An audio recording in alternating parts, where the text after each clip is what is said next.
a lot of them, like, course careers, or like the more popular ones, like they come off very like cookie cutter, like, because everyone that comes in through, like course careers, for example, they always end up saying the same thing over and over. Hey everyone, I'm really excited this week to speak with Henry and share his story of how he broke into tech sales. He started in the restaurant industry, ultimately became a business analyst, and like myself, was in a 9-to-5 job with no customer interaction, got really bored, and wanted to break into something that was performance-based with higher upside.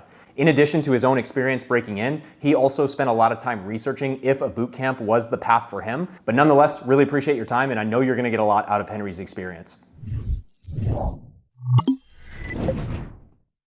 Now you're an SDR.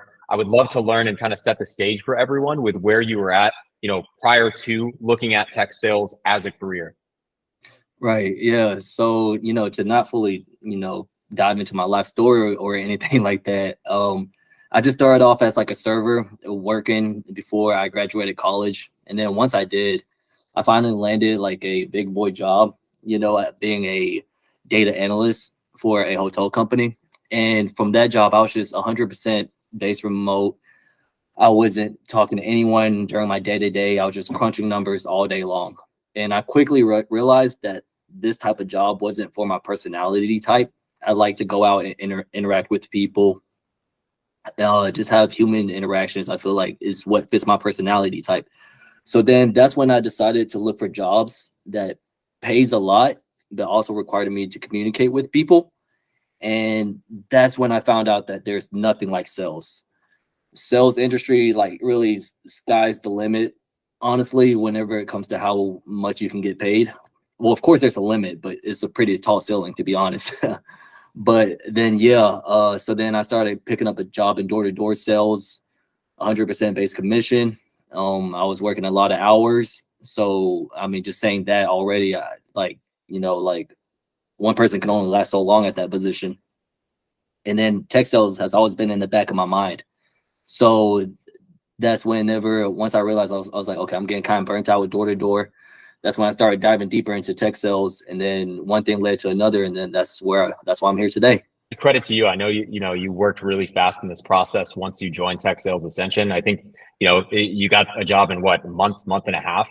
So it was amazing to see. And I'd love to know too, for everyone's perspective, when you're looking at Tech Sales Ascension, right? Leading up to that, had you started interviewing at other places? Had you started applying? Or did you just go straight to, looking for a boot camp? Yeah. So before I knew that I wanted to pull the trigger on tech sales, I was doing a lot of research. And the reason why I was doing it was because I was so confused on the world. There's SDRs, BDRs, AEs, sales engineer. There's other things out there like product, like product manager, even if that is a part of tech sales or what. See, I still don't know that much. But yeah, so I just wanted to do as much research as possible to know like what I was, like about to head into. And I was just watching a lot of other YouTubers. And then once I came across your product, Eric, like your content, I seen how raw you kept it with how the tech industry is, and I liked what the stuff that you put out instead of just like, it's showing all the sunshine and rainbow of tech sales. Like you just kept it real. It's like, yeah, like you'll get paid the good money, but you got to grind and work for it. And I like just hearing that, because it's just keeping it real. And then what made me pull the trigger on your boot camp was just like whenever I was watching this other interview that you had with this other guy that had course careers and tech sales ascension both at the same time, and he felt like he got a lot more value out of tech sales ascension. That's when I realized I should pull the trigger on this because, I'm getting weekly live calls with people who's been in the industry for a long time. So just being able to get that mentorship, honestly, is worth the money. I guess like even diving deeper on that, like were there any things in particular that kind of made you pick us? You said ultimately that was the thing. Were there other elements outside of that where you were like, oh, this makes a lot more sense? Obviously, like you're a smart guy. So you mentioned you were doing your due diligence and your research. Were there any other elements, anything else where you were like, oh, this makes sense. This is interesting, like about higher levels or? Right. honestly, I was already sold on the idea that like Eric, you're super successful in the tech industry. Chris, you are as well. So I mean, just like I said before, it's just getting that type of mentorship from people like y'all is going to be very helpful in my career as well. Just being able to pick up on what y'all know and then apply it to like what I'm doing in my position. But then as well as like, so I'm glad I made that call though, honestly, because during one of my interview process, I was interviewing with this one lady that was a recruiter, and she asked me, she was like, "Hey, Henry, like, what is Tech Sales Ascension?" And I was like, "Yeah, it's a boot camp that they go through weekly mock calls. They show you how to conduct yourself in an interview process, how to word your resume and everything like that." And I was like, yeah, and they host weekly calls just to answer questions that's like, specifically tailored towards you. And she was like, okay, that's awesome. I'm really that sounds like a good boot camp, because I see a lot of boot camps nowadays in the tech sales space, and a lot of them, like, course careers, or like the more popular ones, like they come off very like cookie cutter, like, because everyone that comes in through like course careers, for example, they always end up saying the same thing over and over. And I can kind of see why she said that, is because they're so popular now. It's like they have to like make it a cookie cutter to mass produce, whereas like this one is like the weekly calls is like really helpful. No, that's awesome, man. And full credit to you as well. I think you hit the ground running. Obviously awesome that the content and everything helped you set yourself apart. Obviously goes without saying that you just like crushed it. You attacked it. A lot of people end up in this limbo where they don't really know, like, oh, should I take action? Should I learn a little bit more? You really just hit the ground running. So kudos to you as well. I guess, like, if we take a step further back, could you walk us through that process? Like, obviously, like, you're with an awesome logo now. What was that process like? Like, what was the interview process? Can you sort of walk us through that entire motion?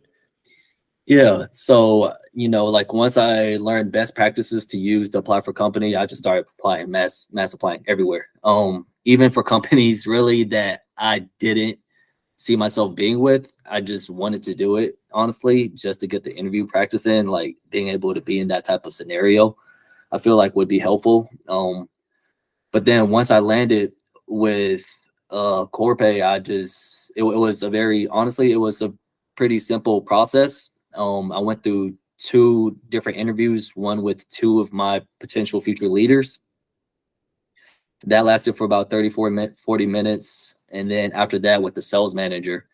And then from there, that's when I started hammering on the questions that y'all taught us inside the boot camp, just to make sure that this is a good company for me long term. So I believe just being able to apply what y'all taught inside the boot camp really showed my value at those interviews. So yeah, and you crushed it. So again, like, huge kudos.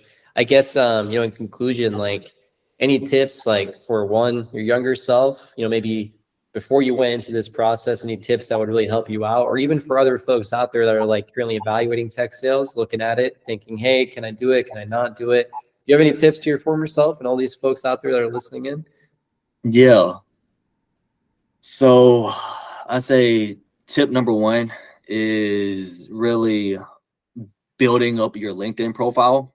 I feel like if your LinkedIn profile is not really built up all the way, then you should start working on that. Follow like a lot of people that's already in the space.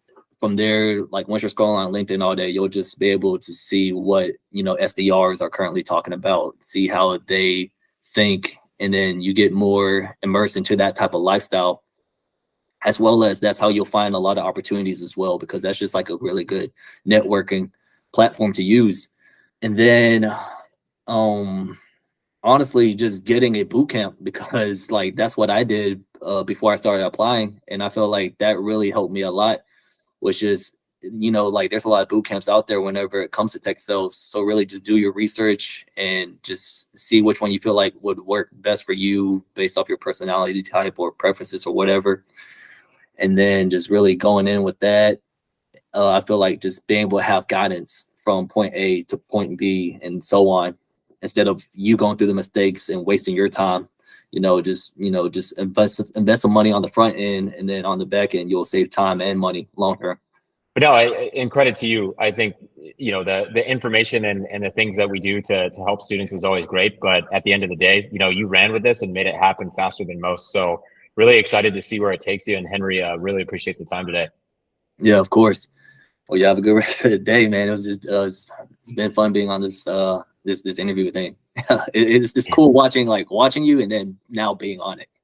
Yeah, you officially made it, my man. Yeah, welcome to the club. Let's go. Yeah.